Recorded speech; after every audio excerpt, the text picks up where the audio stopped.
تو سفر تکمیل ہونے کے لیے دو شرطیں ہیں، بلانے والا مضبوط رہنا، لے جانے والے اور جانے والے میں جانے کی صلاحیت رہنا، اور جس میں جا رہا اس میں منزل کو پہنچانے کی طاقت رہنا،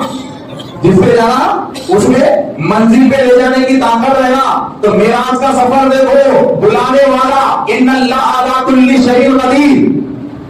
بلانے والا اپنے آپ کے بارے میں کہتا ہے ان اللہ علی کل شیء قدیر، کہ میں ہوں کہ ہر چیز میرے قبضے میں ہے، ہر چیز میری قدرت میں ہے، میرے بغیر کچھ نہیں ہو سکتا۔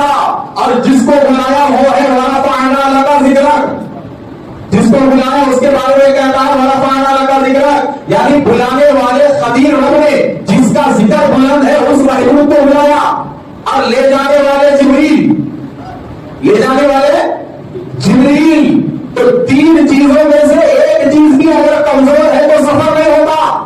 مسافر مضبوط ہے، بس کا انجن کمزور ہے تو جاتے، بس نہیں ہے مگر مسافر صحیح نہیں ہے تو سفر ہوتا۔ مسافر بھی اچھا ہے، بس بھی اچھی ہے مگر ڈرائیور پاگل ہے تو سفر ہوتا